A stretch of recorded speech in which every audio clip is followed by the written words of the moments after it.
Welcome back to another video, buddy. I am Colvin. Thank you so much for joining us on today's episode of our Survival Oily Let's Play series, ladies and gentlemen. Pips to you. Our world is coming together tremendously, so I appreciate all the love and support for motivating me to do it. Thank you. I heard the bless yous. Thank you. Today's gonna be a really chill episode. In case you missed yesterday, wow. We built a gold farm. For absolutely, literally no reason. Like, when I say no reason, we built our gold farm over top of a basalt delta, which is quite literally, I think, one of two biomes that you cannot build a gold farm in. So, we're gonna talk about living in the moment today a little bit, ladies and gentlemen. So, we get caught up.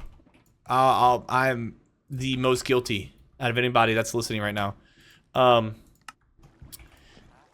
We get caught up in just wanting more, right? And so this is actually kind of a cool thought. Oh, I'm breaking 3, not bad. Someone said, depression is living in the past and anxiety is living in the future. Isn't that kind of a crazy concept to think about? Like, if you really think about that, right? When people are depressed, they're really thinking about the past and kind of what happened in the past. And for me, I have really bad anxiety, right? Really bad anxiety. And so I fear the future. I fear all things future. I fear, like, what's this person gonna think? Well, what if I don't do this good? What is this person gonna, like, how is this gonna turn out? And then your brain just starts spiraling, right? And so, look, we could be upfront and honest, ladies and gentlemen. I was on anxiety medication, right? It was just to the point. Most of y'all, not most of y'all, some of y'all have depression and anxiety. I don't have depression, the depression aspect, but I have the anxiety aspect, right? So we're going to talk about mental health today. I like this. I like this a lot. I wasn't going to go this way with it, but we're going to talk about it. I have extreme anxiety. Like, extreme. What's this person, like, when I say extreme, like, I'll walk down the hall and I'll be thinking, wait, am I walking funny? What's that person gonna think if I walk funny? And then I'll type an email. I'll be like, okay, hang on. How does this sound to this other person? If I were this other person, how would this sound? And what would what would the person think about this and this and this and this and this?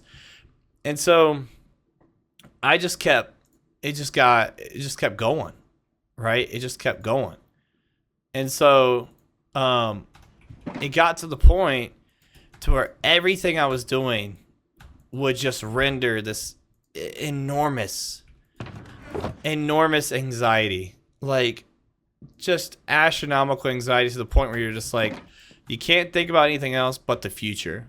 And that's when that is when that person who said anxiety is, the future, I just kept thinking about the future. I just kept thinking, no matter what, future. No matter what. Like, I would be working on something. Like, for example, I used to work on medical equipment, right? I used to be working on medical equipment.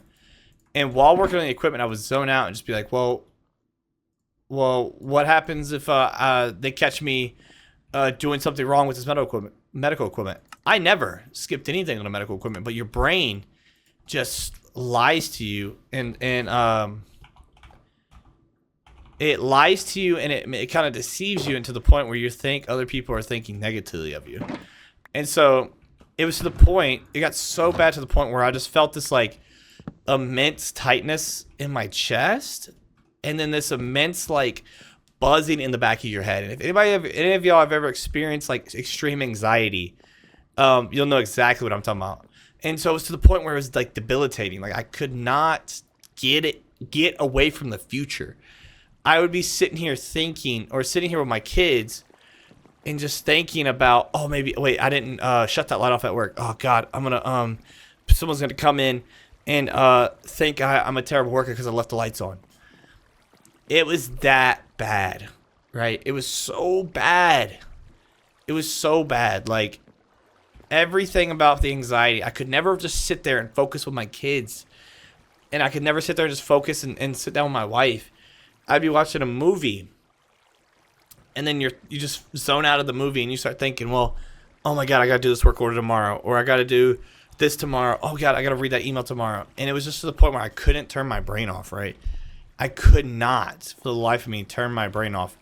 And so I hopped on medication, right? I tried everything. I tried the you know, the breathing, the mindful thinking, you know, all the stuff that they tell you to think about or try. Holy mending. Okay. All the stuff that people told you to think about, right?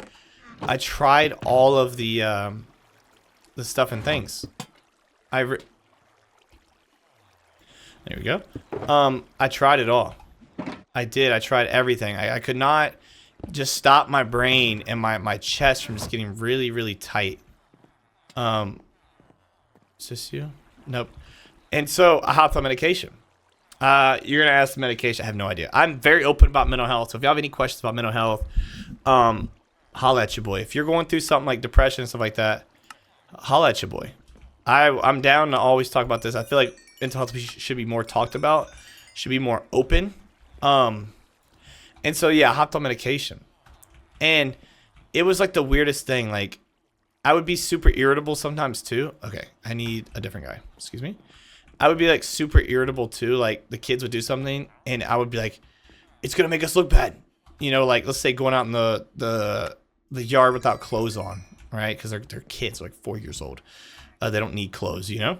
And I'd be like, "It's gonna make us look bad. Get the kids inside now," you know. And it would just be like that extreme, debilitating anxiety to where it was just like all I cared about is what people thought. What is happening? Why the conga line? What's wrong with the conga line? And it was just, I could not live in the moment. I couldn't. And as soon as I got on medication, it was the weirdest thing. Everything that I worried about, it went away. Right? Everything that I usually got irritated about, my brain, everything in my body wanted to get angry at it, but I physically couldn't. It was like the weirdest thing. It's like the receptors in your brain were just like turned off, right? It was like the weirdest thing ever, right? So I was on medication for let's say 6 months, right? And then I went to a military training where I couldn't take the medication, or later I found out that I could. I was just being an idiot, right? Later found out that I could take it, but I stopped taking it, right? I stopped taking it, and then the anxiety slowly crept back, but I learned so much from being on that medication that it changed my life forever. So the whole time, oh, don't do this. Don't X out your tray for me. Oh,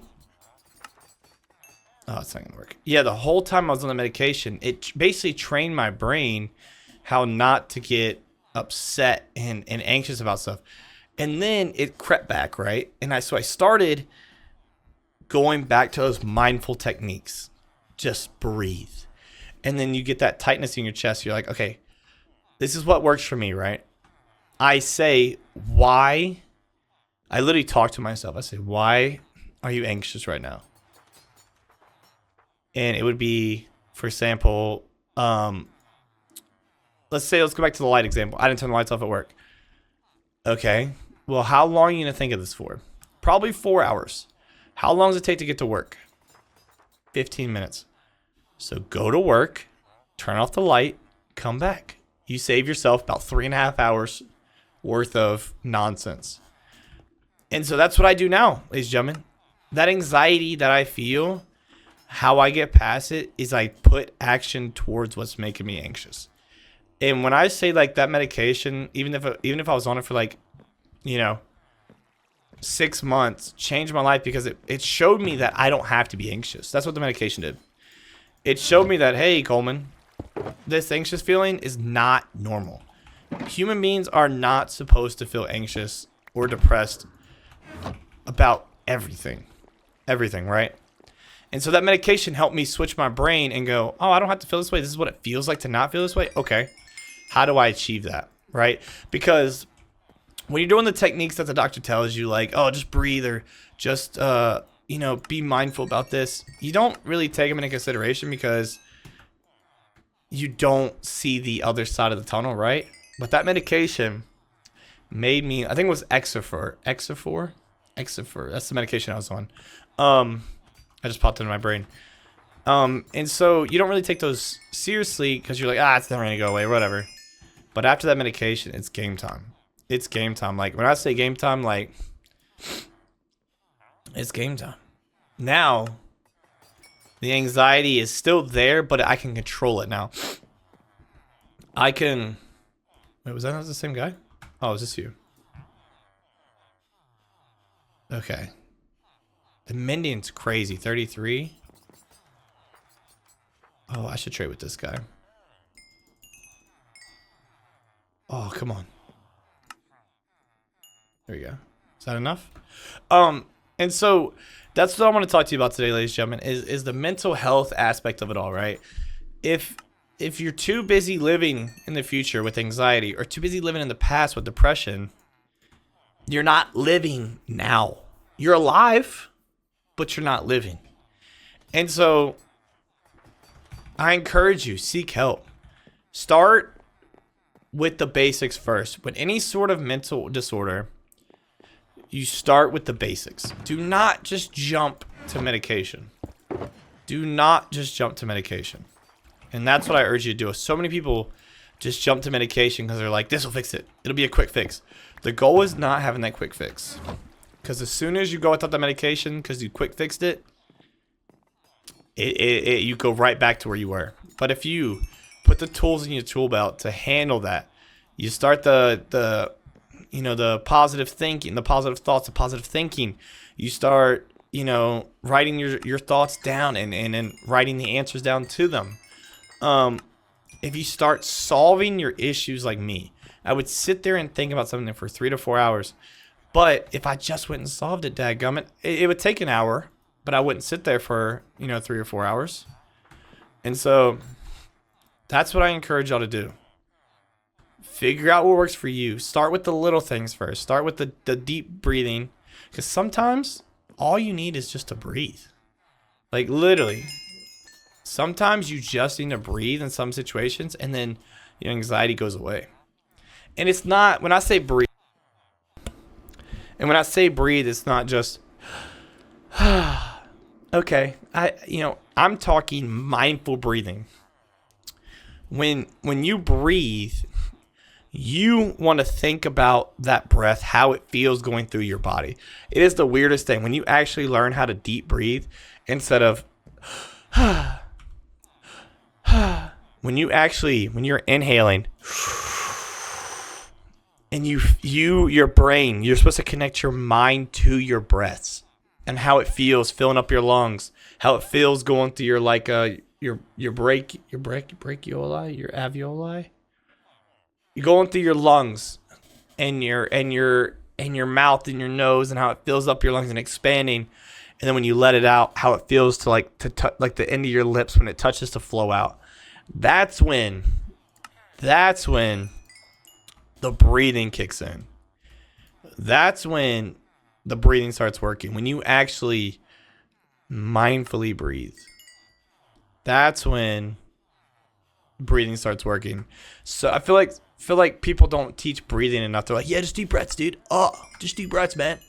But they never teach you how to breathe, how to take some mindful deep breaths. And so try that. That's what I want y'all to do today. Comment that you try to deep breathe. I'm talking when you're inhaling, inhale as much as you can and put your mind to the breath, to the oxygen that's coming into your body and expanding your lungs and your torso and your sternum. Let it expand your rib cage. Feel your rib cage expand. And then slowly let it out and just close your eyes and really just picture and feel the breath exit. It is life-changing how much actual breathing helps you. And yeah.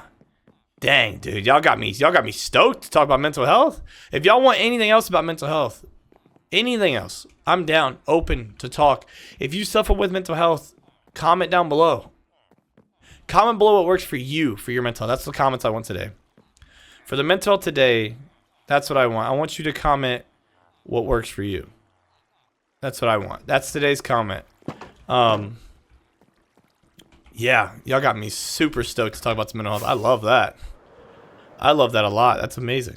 But ladies and gentlemen, that's what this channel is all about. We just play Minecraft. Minecraft is our vessel, but the words that come out is what this channel is all about. And so, this comment made me laugh. This comment made me laugh. Kabunakata. Love his name. Kabuna Kata. Love the name. He said, the first death was so weird. You didn't nearly have enough speed to drop dead from that. Maybe take some damage, but damn. And then, so the comments progress throughout the video, right? And he goes, the second one I just noticed you're on like 1 heart. That's on you, homie. And then and the third comment says, the more I keep watching, the more painful it gets. So listen, the more I watch, the more painful it is. Dude, Kabunakata, thank you for the comment. I thought that was hilarious. Listen, first death wasn't my fault, but the ones after that, I watched the footage back and I was like, oh, they're going to torture me for this. This isn't good. But ladies and gentlemen, I hope you got a little something out for today. Let's talk about mental health. Let's open the air to mental health. If you suffer from mental health, tell us what it is, and then tell us how you cope with it. If it's medication, go medication. But if it's something small like deep breathing, maybe exercising, whatever it is, let us know, ladies and gentlemen. But remember, stay beautiful, stay smiling. Peace.